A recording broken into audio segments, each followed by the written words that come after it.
think everyone's slowly filing in, so we'll just give it a couple more seconds to let everybody take their time and come on in. So bear with us.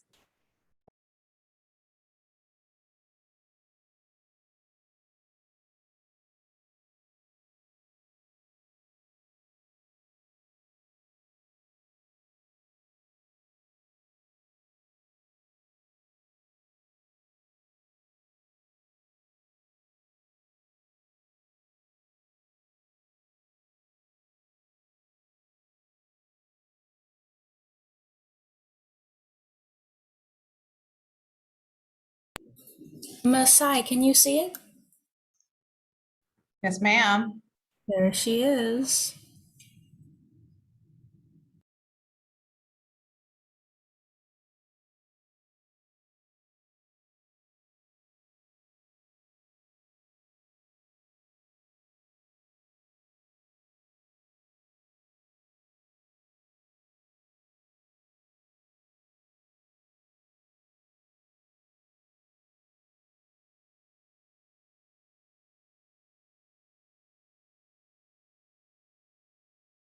Rachel, I think we got a decent amount of people. If you want to get started whenever you're ready.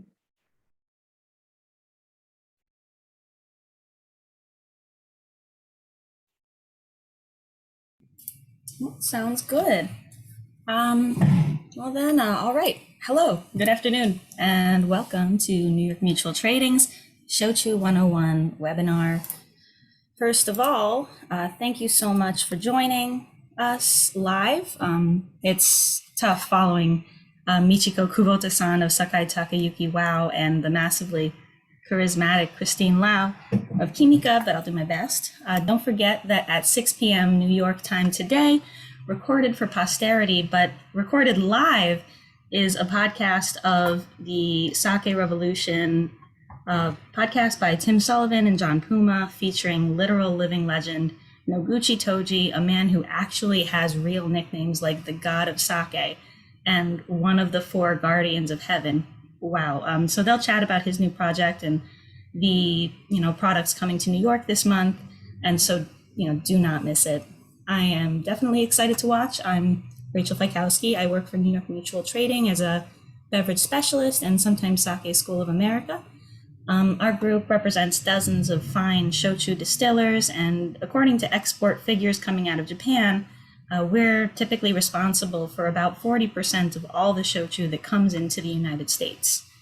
I have had the good fortune to work with New York Mutual since about 2012, representing these incredible brands alongside some of the most wonderful people I've ever had the pleasure to meet, one of whom is today's moderator and event organizer, Ms. Masai Kusada, who will be with us in the comments section, collecting questions and concerns as we go through, discussing that all at the end of the presentation.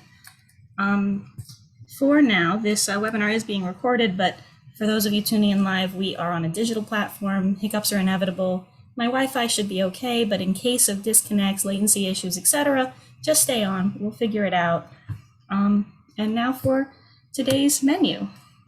We'll be taking a little walk through what shochu is and how people make it, identifying key differences between shochu and soju and sake, and most importantly, we'll talk on shochu in service and food pairing as I try to demonstrate to you that even though shochu is this amazing, niche, complicated, subtle kind of juice that you might not have really seen on many menus before, it's extremely easy to work with and really fun too. And you're learning about it just in time because consumers in the US are starting to really take note, and they will appreciate your knowledge and your guidance.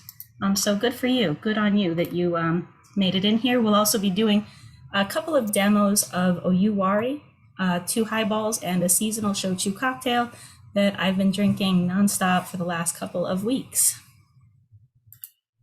Moving right into it, let's talk definitions. When speaking to business operators and consumers, I tend to describe shochu as a unique indigenous spirit of Japan with about 600 years of history, categorized by the use of living koji microbes as a saccharifying agent and a protective agent, and combining that result with water, yeast, and high-quality core ingredients, the result of which is fermented and put through one single beautiful distillation in a pot still. The firing in the pot still is reflective of the name of the shochu, which I don't know if you can see my mouse, but is sho, burned, and chu being liquor, representative characters. So burnt liquor. You have to fire a pot still, fire the shochu mash, and then you get shochu. There are a lot of rumors and myths about shochu, and not all of them are untrue, but like about what health benefits it might have or where it originated. But I hope to demystify a lot of that as we go through today. Now, what I want to talk about specifically, though, is honkaku shochu. Spirits made according to Japan's National Tax Agency's guidelines can be classified as honkaku shochu, but also labeled as the old classification otsurui shochu. And I want to make it abundantly clear that before we move on, this lecture is specifically pertaining to this and not necessarily all about korui shochu, its continuously distilled cousin, which is a bit of a higher alcohol neutral spirit, distilled mostly from cane sugar and often used as an inexpensive mixer, but not often exported. A few things that make shochu stand out to me when compared to the other spirits of the world are that, unlike whiskey, shochu is pretty immediately drinkable without aging, 21 years. It takes a few months of, rest to allow the fermentation, or rather the distillation, to settle, for oils to float to the surface and get skimmed away, for sort of noxious gases to, dissipate into the air. It's sort of similar to Blanco tequila in that right after distillation, technically you can drink it. But more significantly to me is that in shochu, unlike vodka, it aims to be very expressive, and it aims to show the characteristics and the quality of those core ingredients they're using. And these are amplified typically and accentuated by several production and post-production processes that we'll go over, meaning that an often very subtle product like shochu, when you make it, every sweet potato has to be perfectly healthy. Every step is performed to absolute precision, and there's nowhere to hide, unlike in a spirit like gin, where you're covering it and overwhelming it with beautiful botanicals and beautiful aromatics. There's nowhere to hide in shochu, typically. I mean, you could age it in wooden barrels like other whiskeys, tequilas, but it's not super common. And in fact, there are legal limitations on how dark you're able to make your shochu to legally differentiate it from whiskey in Japan. And then the final sort of thing that stands out to me about shochu compared to other spirits is that it has typically very low alcohol when consumers find it on shelves compared to other spirits. Say whiskey, vodka, you'll find these at maybe 40%, 45% alcohol. But for shochu, you'll find most commercial brands at 25% or lower. And undiluted brands, the cask strength brands, in whiskey, you find that that's around like 60 to 65% alcohol by volume. But in shochu, you'll find that it's more close to 25% or 20%. And it's not really on the same scale. Beyond that, you also tend to drink shochu when you take it home, even further diluted, which we'll talk about more. But before we get too into all of that, to start us off on expanding on these general descriptions, we need to discuss Kyushu first. This is the most southwesterly island region of Japan. It's this red area right over here. Shochu is made in every single prefecture in Japan, but the 8 prefectures of Kyushu have more than half of the distilleries in the whole country. This tiny little island. This is the region where native shochu in Japan developed, and really where our story has to begin. It's about 5 hours by bullet train from Tokyo, long drive. And in our history, at least, or our industry, Kyushu is known as a food haven. you'll find things like famous foods like Hakata ramen, chanpon, motsunabe, kurobuta pork, tonkatsu cutlets, the prized Miyazaki Wagyu, Saga Wagyu as well, fresh seafoods like squid, kibinago, those beautiful silver blue-skinned fish. Like much of Japan, Kyushu is a system of volcanic mountain ranges, including one of the world's largest, actually the world's largest, active volcanic craters.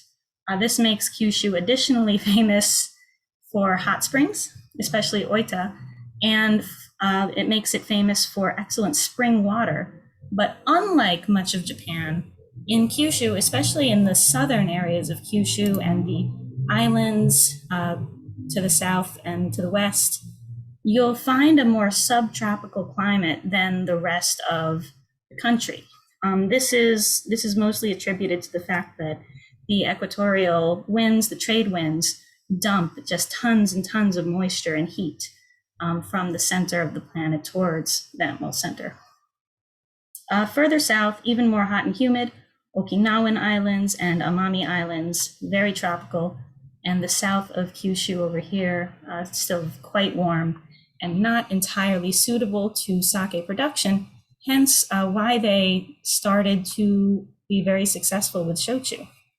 In fact, these islands, they sort of form a line. They act as sort of trade stepping stones. Back before, the global economy, it was quite easy for them to go from island to island hop, all the way down to Taiwan, which is off the map, but hidden right here, and Southeast Asia, Indonesia, Siam at that time, southern, Southeast China, and Korea was right up hereabouts. And so trade was very common, especially amongst, the South Okinawa and the Ryukyu Kingdom merchants.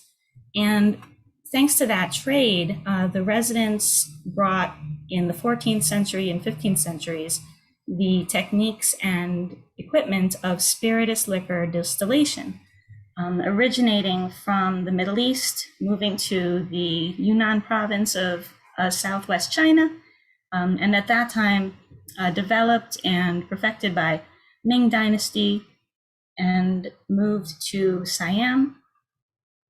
And then it came all the way to Okinawa, where they developed Aomori. Aomori is the earliest iteration of Honkaku Shochu. And there are a lot of theories, honestly, a lot of ego and pride thrown around about the origins. Really, it's possible that the techniques came to Japan through a combination of different routes as well, not just this one. And we'll talk about that again later. But based on the facts, a rice-based spirit in Thailand called Laokao has the equipment and flavor and production methods that are very similar to Aomori, and they go on to resemble what ended up developing on mainland Kyushu. Then after Aomori was born, Kyushu starts to develop more shochu. Kome shochu, rice shochu production begins.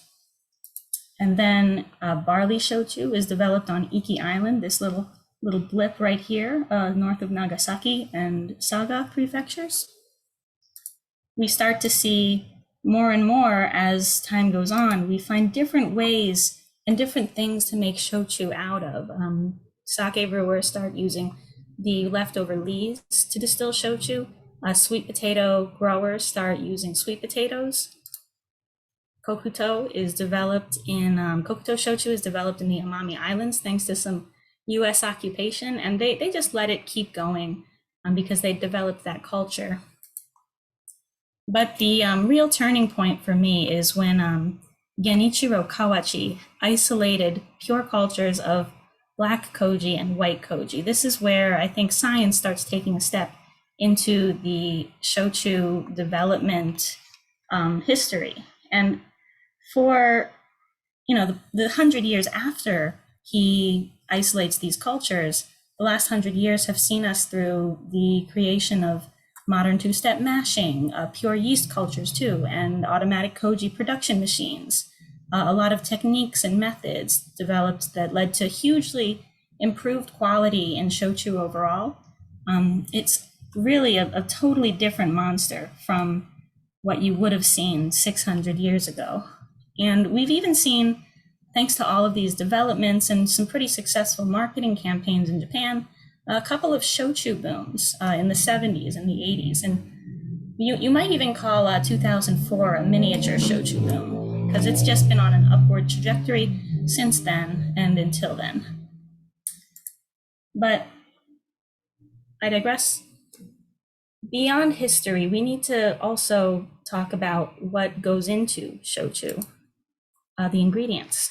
Two of the most important elements, of course, being not only yeast, not only water, but the core ingredients, for example, sweet potato, rice, barley, and koji, which is the official mold of Japan, the godlike microbe that goes into the production of soy sauce, miso, sake, everything important in my life. And these elements, the core ingredient, the koji, yeast, water, they give the shochu its character, its overall character. And the koji especially, black koji, Aspergillus aomori, and white koji, Aspergillus kawachi, they protect the mash and they saccharify the starches, and they help make the fermentation successful, and they facilitate multiple parallel fermentation in the same way that they do in sake.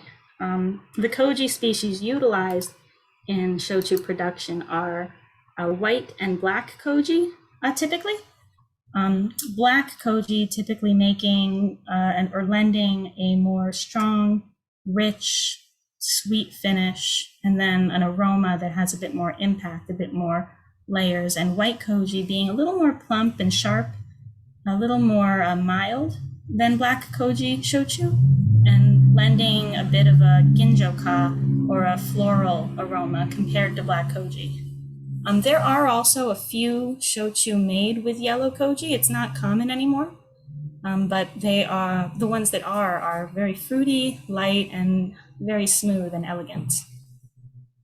But we'll find that shochu koji is even more significant in Aomori, where 100% of the ingredients are yeast, water, and koji inoculated broken Thai rice. These core ingredients, towards them, while it's technically possible to make shochu out of anything that will break down in a mash and ferment, at this point, only about 55 different kinds of ingredients are officially allowable according to the National Tax Agency's guidelines. The National Tax Agency, by the way, this is the organization responsible for regulating alcoholic beverage industries of Japan, even sake, whiskey, beer. But still, though, sometimes the biggest thing that surprises my customers when we meet and we talk about shochu is this incredible variety. And a lot of that is not only thanks to different yeast types and different koji types, but because of the huge number of core ingredients and the huge number of ways to process them that shochu represents. The most visible in the current market today are these 5: sweet potato, barley, soba buckwheat, short grain rice from Japan, and kokuto, which got pretty popular since its development, Japanese brown sugar or Japanese black sugar, sometimes it's called. The full list of 55 includes a lot of very niche things like seaweed and chestnuts and vegetables, teas, roots like daikon. But today I want to specifically speak towards these, in that they are, for the most part, excepting kokuto, starchy agricultural ingredients. I'd say that beyond this, there's also long grain Thai rice, which is used for aomori, and sake kasu or sake lees, that if anyone is taking a Shochu 101 class like this one, should maybe be aware of, because you might see these in the wild and you might see more. We gently touched on those Thai rice, aomoris, and sake kasu, sake lee, shochu in the history tab, but If you have any curiosity about those, check out our website, mtcsake.com. Sorry for the plug. It's interesting though that in shochu, like I mentioned, the core ingredient is such a major contributor to the final character of what's bottled, right? This is what creates so much diversity in shochu. You have brands that are using brown rice over white rice, or they're roasting or they're aging their sweet potatoes, or they're toasting their barley instead of steaming it. And this is before you start talking about koji type, yeast type, still type, distillation style, filtration, dilution, barreling, aging. There's a near infinite number of flavor profiles that you can potentially find out there and that you can potentially make. And you can even make your koji out of something besides rice. In sake, I think a lot of the people who are attending today might be very familiar with sake, nihonshu, but you may only make it out of rice. And in shochu, they have a lot of flexibility in that they can make barley koji, although it's more difficult. They can make sweet potato koji, although it's more difficult. And this lends even more dimensions and even more unique flavors and amino acids and compounds that you won't find in any other beverage in the world. But before we get too deep into that, let's dial it back and talk very simply about how shochu is made. So when all of your components have been readied, the water, it's there, just turn on the tap. The koji is made. The sweet potatoes are steamed. The yeast is in a little vial and it's ready to be pitched. Whatever it takes, pre-gelatinizing ingredients, trimming, soaking, washing, whatever it takes, whatever's coming. The first thing you're going to do is you're going to make your koji and put in as much temperature control and as much control over the enzymes in the koji as you can. At 35 degrees Celsius, koji, especially black and white koji, have a talent where they generate huge amounts of citric acid. Citric acid is, a food preservative that you see very commonly, even in American grocery stores. And in shochu, it helps to protect the mash from any kind of spoilage. It's very common, or at least it used to be very common, that in warmer climates, like Kyushu, like Okinawa, in these very humid areas, it's very easy for sake or shochu to spoil. The issue becomes that it's just such a friendly environment for wild yeasts, wild bacteriums, wild anything, that it's so easy for the mash to be spoiled. But when you have enough citric acid, this will effectively protect the mash. And in sake, they do this by gradually growing a population of lactic acid producing bacterias, and they do it with lactic acid. But in shochu, they very, very strongly focus on citric acid. After they've made enough koji, they combine it with yeast and water in a step that very, very closely resembles a shubo making, or a mother yeast starter making. This step is only a few days, 5 days, no more than a week.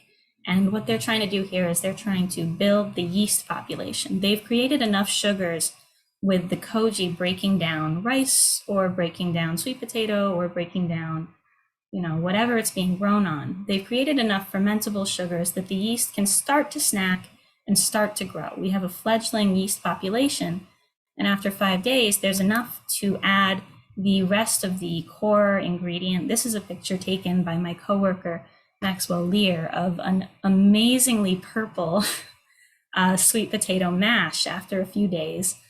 The mash is so brilliantly fuchsia, like purple, because it's made with purple sweet potatoes.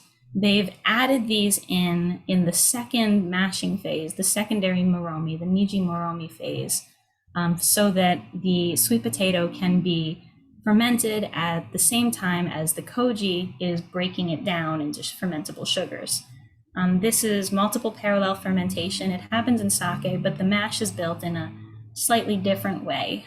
And it takes a a little less time, I hope you notice. After the fermentation is finalized, at about 14 to 20% alcohol for the mash, it will be put through a pot still a single time. This is quite different from, having a little PowerPoint issue. This is quite different from other spirits, which sometimes get put through the pot still multiple times, which is why the column still was, invented to have a more convenient and easy way of distilling large amounts of liquor in a more efficient manner. But for our purposes, we don't need more efficiency because you only put the mash through the pot still a single time. We let that hot still run. The heat vaporizes alcohol, flavor compounds, aromatic esters, and these delicious extracts, the heat being under this brick oven wall here, and the esters and flavors going up through this pipe and down through this cooling coil to be collected in a pot at the end.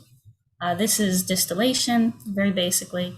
And after 2 or 3 hours of the pot still boil, it can be finished, and the waste product left over in the pot can be repurposed as a very rich and useful agricultural fertilizer. Typically, this is done at or at least it had been done at atmospheric pressure, but a lot of toji opt for vacuum distillation. The inside of the still is going to be depressurized. And if you know anything about baking at low pressure environments like high altitudes, when you're up in the air, there's less pressure exerted on everything, and it causes changes to processes at a bit of a molecular level. For example, in a vacuum, gases expand more quickly. If there's an explosion on the ground, it'll be quite, maybe a large explosion. The same explosive device would be larger up in the air. Moisture evaporates more easily. For example, you get dehydrated in airplanes. And liquids boil at lower temperatures, meaning that in a pot still that is depressurized or acting as a vacuum, the temperature to boil will be much lower, and you're agitating certain compounds, but perhaps not agitating heavier esters. So atmospheric distillation, typical distillation, it'll be more complex, more heavy-handed, more full-bodied. Whereas vacuum distillation, low pressure distillation, the boil is maybe up to about 70 degrees lower. So that suction creates a refreshing and more gorgeous, more light kind of shochu. After that, you can store your shochu to allow maybe some unpleasant gases dissipate. After spending a little time settling, there may be some post-distillate oils that have been carried over from the core ingredient. There's fat in sweet potato, there's fat in rice. So those carry over all the way into the distillate, collect at the top, and can be skimmed off, or you can carbon filter it. And you can also age your shochu. Typically, as I mentioned, shochu only needs to be aged about 2 or 3 months. Most of our producers go for about 6 months to a year before bottling and shipping, but you can age your shochu for 5 years, 10 years, and the longer it goes, the more mild and the more smooth it becomes, and the more chemical reactions can happen within the shochu, creating a very rare and a very different beverage. Should be really beautiful, and that's why very long aged shochu are very expensive, because there's no necessity for it, but it is quite luxurious. You can do this aging though in these incredible earthenware vessels, terracotta pots. You can perform a finishing in wooden barrels, but a lot of shochu distillers may simply use glass-lined or enameled tanks, so as to not impart too much flavor or too much difference onto their product. And it's much easier to control the temperature of the distillate using those tanks. I also want to just mention and take a moment to talk about the oldest kind of shochu, Aomori. which has a slightly different process. Even 20 years ago, it was pretty difficult to even taste awamori outside of Japan. But now you can find it in the US, in Europe, in other parts of Asia. And I believe that very soon awamori will be coming even more to the United States. So this is a great time to learn about it. It's a rare spirit in the US at least that has incredible depth, earthy, mineral, savory, herb, and spice flavors. It can be refreshing, but overall, I think the best qualities that come from awamori are that it's this island Koji spirit. It's incredibly rich and hefty and complex. And it's made with using broken indica rice that is soaked and steamed and inoculated with black Koji, the mold that makes that very full-bodied, rich and sweet finished product that we mentioned earlier. This triggers massive citric acid generation, protecting the mash from that moist, warm, tropical environment that's home to a million other yeasts and molds and bacterias. And this becomes the mash. It's a one-step mashing method, as opposed to the two-step mashing method of typical shochu and the three-step or four-step mashing method of Nihonshu sake. This might be done in a stainless steel tank or again in earthenware pots. Clay is porous and it breathes, so it does allow for some oxygenation and it gives that liquid a nice, deep, rich texture. But I also like steel that doesn't impart any additional flavors. Anyway, it has this rich, deep flavor, and it's typically made only in Okinawa Prefecture. They have a geographical indication to that effect. And they also have a bit of a culture surrounding awamori. In Okinawa, there's this long practiced culture of aging and blending called Shitsugi. It's very similar, if you're familiar, to the Solera system used in aged sherry, but the difference is that instead of it being done specifically by the producer, Shitsugi is often done by restaurants and consumers at home. Awamori aged in this way is done so where you take a little bit of the oldest batch, the oldest pot, and you'll have that for your treat, for your drink, for your very special guest. And then you'll fill the rest of that pot that you took with the second oldest awamori you have, and then you'll fill that pot with the third oldest, and that pot with the fourth oldest, and that pot with the fifth oldest, and all the way until you have a new pot or a new bottle that you're filling it with. What's very unfortunate is that there isn't that much very old kusu. Awamori that's been aged in this way for more than 3 years can be called kusu, but there isn't much extremely old kusu in Okinawa at this time, because during World War II, it became a bit of a battleground. A huge number of people and of natives passed away, and unfortunately, it was a lot of the distilleries and materials and Koji cultures were lost. But thanks to their efforts in modern times, they've revived a lot of the awamori culture, and they're going strong. Now, last thing before we get into service is I wanted to talk about the differences between things that shochu is often confused with. Shochu and sake, first and foremost, there are some similarities. I mean, you serve both of them warm and cold. You have a variety of foods that they're typically consumed alongside. You love to pair them with food. Some of the stages of production are similar, as we went over. Both of them use Koji, but first and foremost, the Koji types that they use are different. Shochu typically uses white and black Koji. Sake typically uses yellow Koji, and there are exceptions, and those exceptions are delicious, but it's not very common. They're the minority. Next is that shochu, you can be a little more flexible with the ingredients, but sake is extremely specific only to use rice and rice Koji. This is a very strict rule. In shochu as well, there exists a pot still distillation and a little bit of time after which where you dispel the gases and remove the oils. Whereas in sake, there is no pot still distillation. It is a fermented beverage only, and the solids are separated from the liquids instead of by pot distillation by either a yabuta press or a more traditional press or by gravity. In shochu, the consumer-facing products will be around 25% alcohol by volume or 20% alcohol by volume, and they're diluted further. But in sake, I've never seen anybody add water to a glass of sake because the alcohol is already at that perfect level for consumption, that 14 to 17% range. And then for shochu, this was typically very successful in warmer climates where it was difficult to brew nihonshu, but for sake, nihonshu, the production thrived in colder climates, places with very drastic diurnal temperatures or anywhere with heavy snowfall like Niigata. So sake, shochu, I've been served shochu by accident many times when I was requesting sake, and the opposite is also true. So I hope that this will maybe clarify and demystify the differences between them.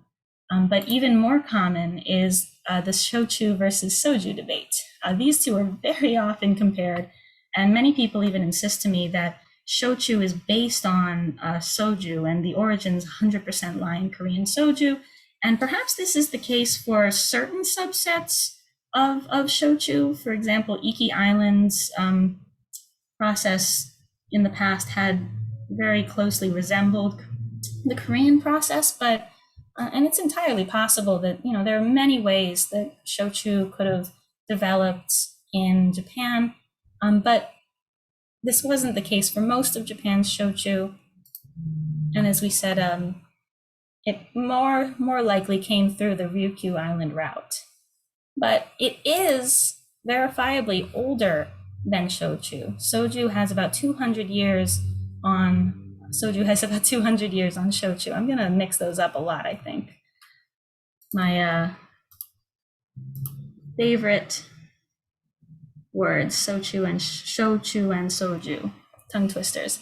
Anyway, the original distillation method in Korea came through Mongolian invasion around that 800-year period ago. Whereas shochu is distilled only in a pot still and only once, soju is typically, in modern times, distilled by column still. The ingredients and processes to make shochu are very strictly monitored by the NTA, but in soju, you don't really have very harsh regulations. The government's very laissez-faire. It is controlled by the government, and there are no regulations on production style or ingredients or where it must be made or how it must be made. They're very free. Where are my words going? There they are. And then the last thing is that shochu, like sake, uses koji to protect the mash and to, sacrifice the starches, but soju uses something special called nurekjip, which is a hard dry cake of yeasts and koji-ish enzymes and wheat and rice, whatever they can make it with, really, that acts as more of a fermentation starter and fermentation encouraging agent. They'll maybe put a little bit in at the beginning and maybe a little more as they go to keep it going. This isn't the traditional method, but also even jinro is made with nurekjip, the modern shojus. And so these are quite different. The history is different. The equipment is different. The final result is very different. And also, honkaku shochu is quite different from continuously distilled shochu, which to me might actually resemble soju very closely. Both are made from koji, but continuously distilled koji or continuously distilled shochu might utilize liquefied enzymes instead. And honkaku shochu, this must be made in Japan, but continuously distilled shochu might not always be 100% made in Japan, although I'm sure that there are those that are. Honkaku shochu also has a bit of a lower ABV compared to continuously distilled shochu, which clocks in around 36 to 45% versus our usual 25%. And the ingredients are also quite different. Honkaku shochu, as we've discussed, has a very diverse list of ingredients, although it's very strict on how and why you can use them. Whereas continuously distilled shochu, there's no reason to use many ingredients. There's no reason to use very distinct things because you mostly want a neutral taste, because this is for use in cocktails, this is for use in the home as an affordable liquor.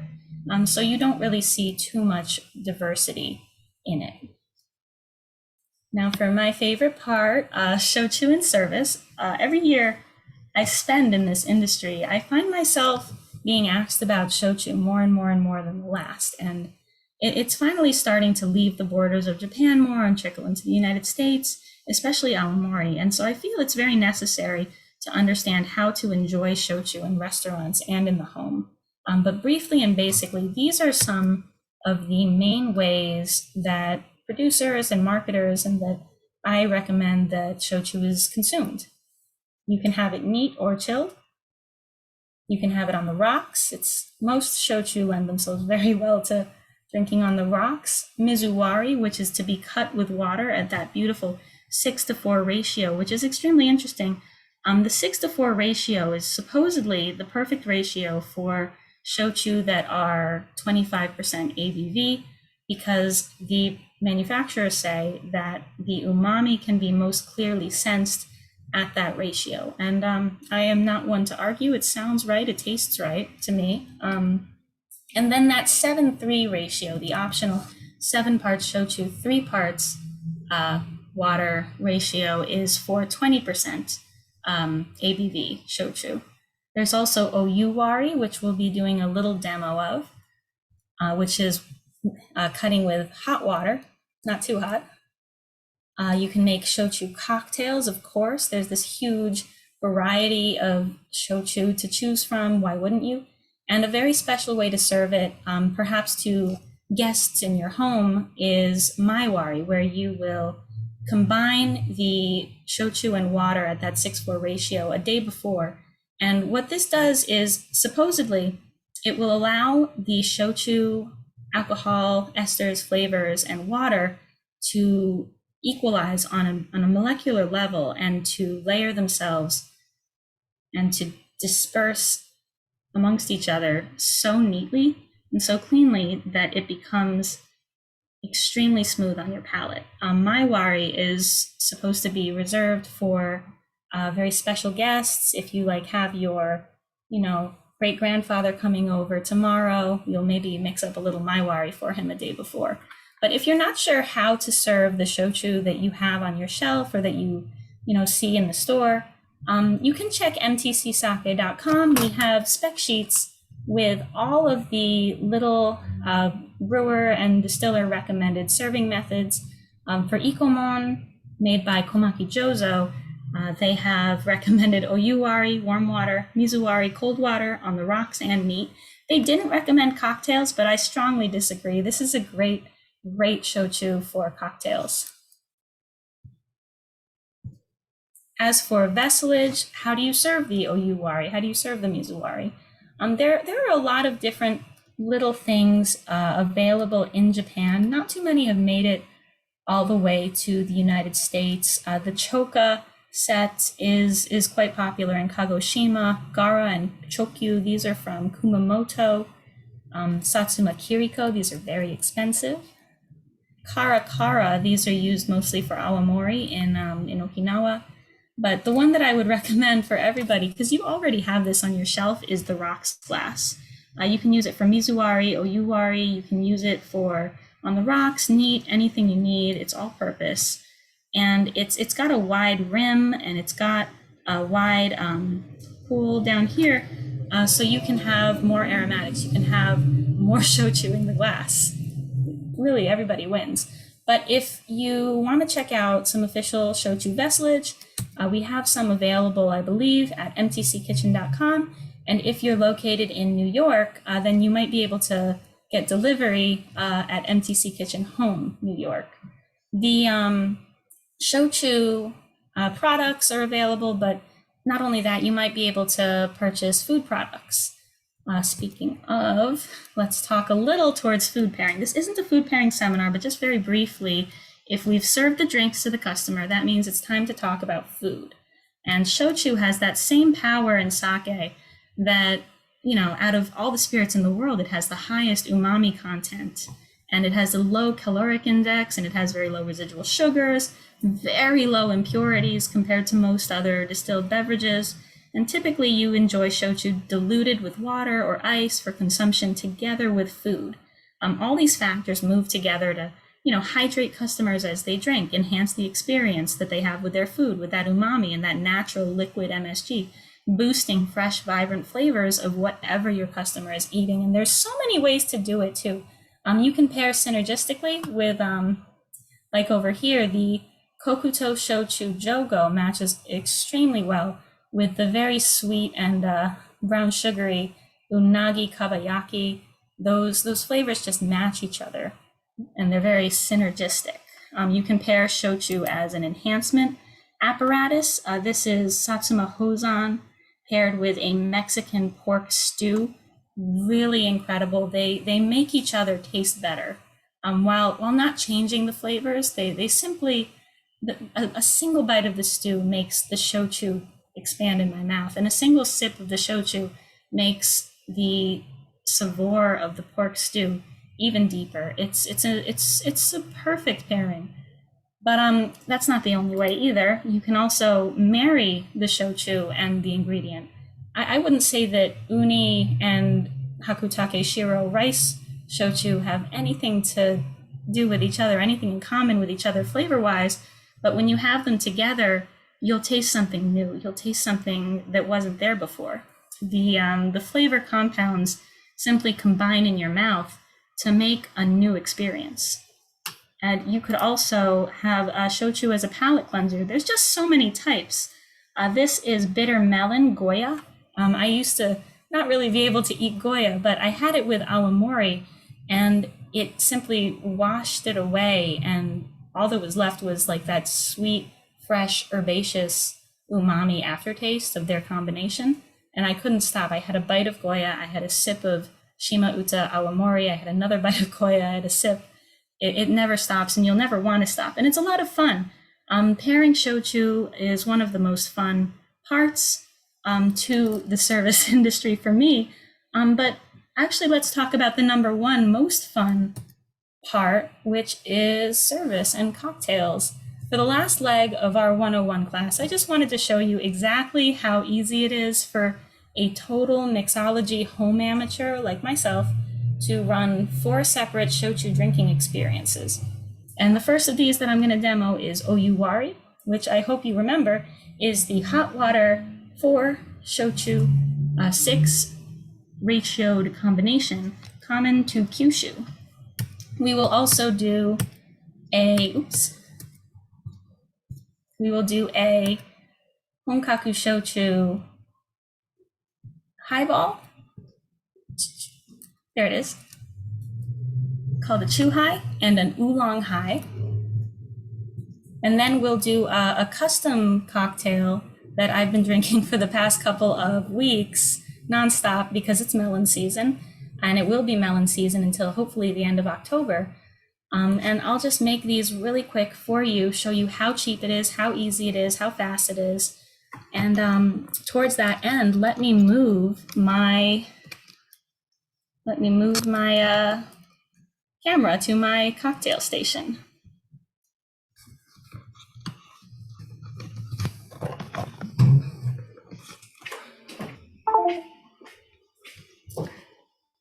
Excuse the transport. Welcome to my cocktail station, aka the other side of my table, where we will first be enjoying a little bit of Kintaro Baisen Mugi Shochu, made by method of Oyuwari. Now, you don't have to get so fancy like I'm getting with the teapot. You could really do this just directly into a mug with a little hot water, but I'm doing it with a nice tea set and some hot water poured directly into this teacup. One of my favorite experiences in my entire life. Hot water. Ooh, steam. Can you see the steam? I don't know if you can. One of my favorite experiences, though, in my entire life was being served a empty teacup, a carafe of shochu, and a teapot of hot water. And the server did it for me the first time, but they let me do the rest. They poured for me 1, 2, 3, 4 seconds of shochu, and then, oh, I think I did it wrong. Yes, I did. They poured for me 1, 2 seconds of hot water, and 1, 2, 3, 4 seconds of shochu, because you must do the hot water first. So how hot can you get, Rachel, or do you have to be pretty conservative? I wouldn't go towards boiling. If you're at the coffee hotness point, you've gone a little too far. The final result should be about 104 degrees or less. Basically, it shouldn't be scalding. It should be warm, pleasant, easy. The shochu, it doesn't have to be hot immediately, but if you want, you can make the shochu and hot water combination directly in the teapot and let people pour it out. For me, the difference between drinking this incredible roasted barley shochu neat or on the rocks and drinking it oyuwari style is that it's incredibly toothsome and flavorful when it's on the rocks or, you know, just drinking neat. But when you smell it and when you taste it, oyuwari, it's much more gentle, and there's a new flavor. On top of all that cereal and toast, there's this mysterious fruitiness that was hiding underneath.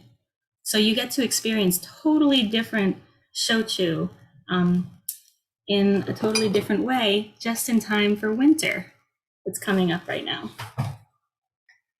Next up, thank you, Kentaro by Senmugi Shochu. You were delicious.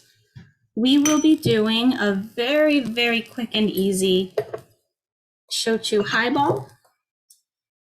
And I was thinking I would leave it up to the first guest to call it out, whether I should make the shochu highball out of delicious Shima Uta Aomori or out of this Love is in the Air Koi Shiso shochu made from rice and shiso. It's got that cute natural pink color, but and I love both of them, but what do you think? What should I make it out of? Love's in the Air, you got it, Ari-san. For me, got a little ice, little maybe smaller piece of ice.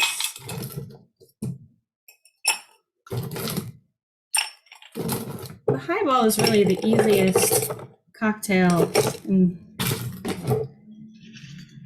I will do 2 ounces of shochu liqueur.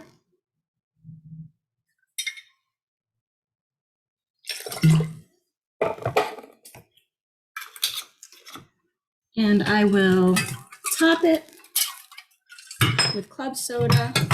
Every restaurant and bar has a can of club soda or a line of club soda lying around. Typically, you do this at a 2-ounce shochu, 4-ounce club soda ratio. I like a little more shochu.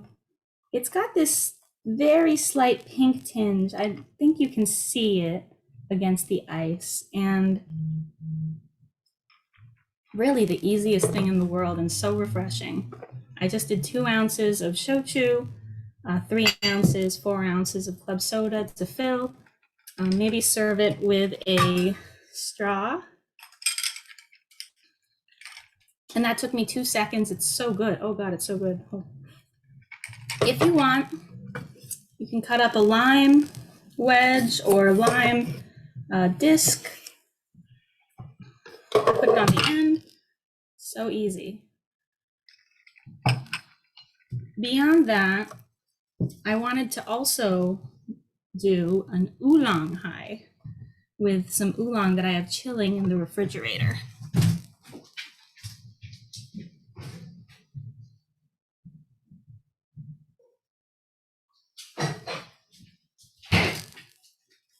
Sorry for the wait.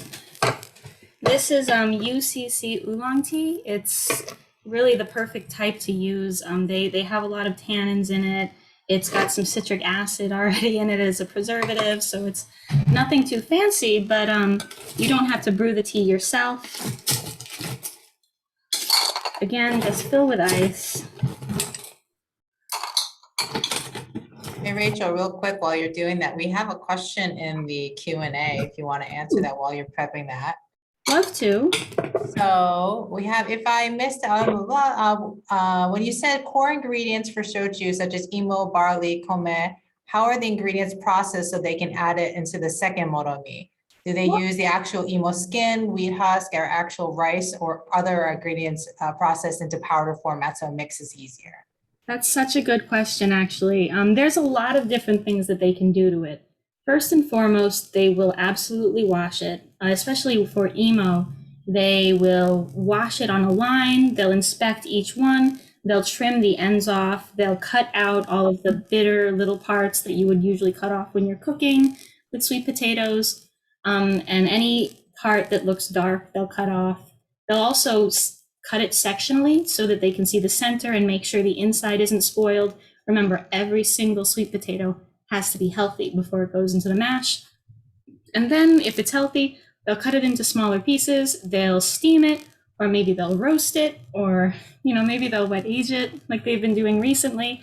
But in general, they do a lot of processing for their ingredients. But for the most part, most people just steam. For the oolong hai, we're just going to be doing 2 easy sweet ounces of ichiko, which I happen to have lying around my house. Conveniently. All of the shochu here I've conveniently had lying around my house just because these are, simple, easy things that me and my friends like to drink. I'll open the oolong can, dump that straight in. So easy. When I'm in Japan, the oolong hai is really the only thing I want to drink. It's so refreshing. You don't taste the alcohol at all. So even if you're using something very delicious like ichiko, it's great. But if you're using something not so delicious and you're just at some random izakaya or bar, oolong hai is where it's at. It tastes just like tea. I don't think that you're my close friend unless you've seen me on 6 or 7 oolong hais. But the last cocktail I wanted to go over is what I've just been obsessed with recently. It's a seasonal sort of thing that I've been making with imo shochu. Today I'm using shiranami sakura, which is a yellow koji imo shochu, sweet potato shochu. But you can really use any imo or really any mugi too. I'm going to be using New York Yankees glass, and with it, lemon, some melon puree that took me maybe 30 seconds to make this morning, and a little bit of chai tea syrup that also took me about 60 seconds to make this morning. All you do is you steep a couple of chai tea leaves or bags in simple syrup. It's so easy. The combination is also easy. You got your shaker.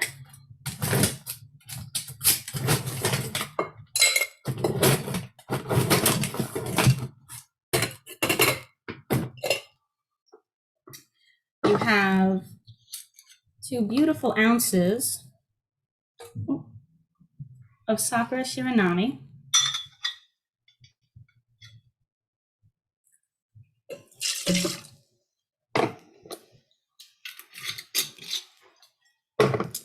You have 2 beautiful ounces of melon puree that you'll just, blender and put through a sieve to get all of the solids out of. I like to make this in the summer. I'm obsessed with melon, even though I'm a little bit allergic. But you can do this with any kind of melon. The chai sort of has wintry aspects that make it, not too summery. I'm not a huge summer person, but the emo has this incredible fruitiness to it that goes well with the chai. So top that. I'm just going to mute so you don't hear this horrible shaking sound.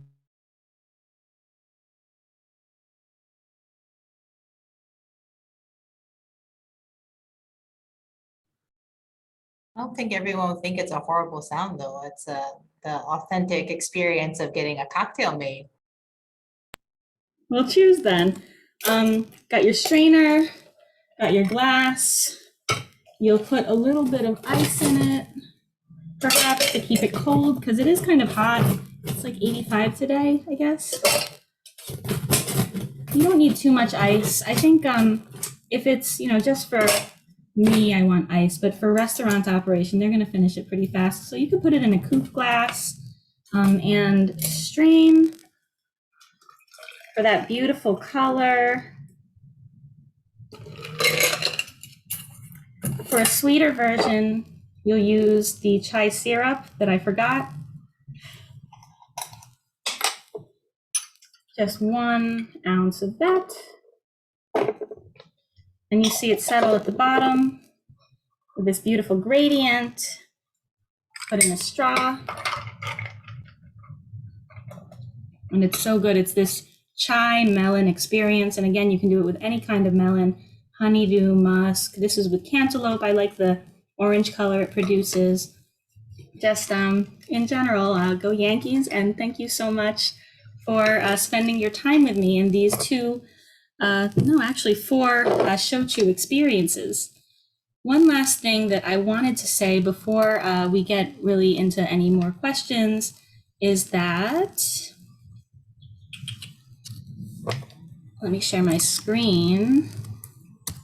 It's not quite sharing. One more second. I think it needs a moment. It's too stunned by how delicious the drinks are. There it is. Can you see? Yep. Great. Well, for further education, I know that we went fast today. We covered a lot of ground. There may be things that you're still confused about. Sake School of America runs a Shochu advisor course. It's $475. There may be discounts available. Please just contact them. You can do them online or in person. And the instructor is the head of Sake School of America, Master Sake Sommelier Toshio Ueno. He was my teacher, taught me everything about shochu when I was a beginner. So I highly recommend this class. It's extremely interesting and very fun. And that's everything from me today. Oh, mahalo. Thanks, Rachel. Does anyone have any questions that we haven't addressed? I think we were pretty good about, Rachel's always very thorough, so there's very little that hasn't been covered. So, thank you, Rachel, for the amazing presentation. I don't know how you cover so much shochu in such a short amount of time. There's so much to learn. But yeah, as you said, there's always more education, but I think the bottom line is drink and try it. And, whether it's cocktail or yuwari, mizuwari, or just straight, just try it. And I think, yeah, we don't think we have any questions today. So thank you so much for joining us, everybody. We hope you enjoy the virtual expo and have had a chance to visit our booths and speak to our vendors. They're eager to speak with you as well. And thank you again, Rachel, for the amazing presentation. Thank you for joining. I'm really happy that I got to go through all of this with everyone. It's been a wish of mine forever. So thank you so much for being here. And I hope that whether you're watching live or you're watching the recording, you have an awesome day. And please check out the rest of our webinars coming soon. Thank you. Thanks, everybody.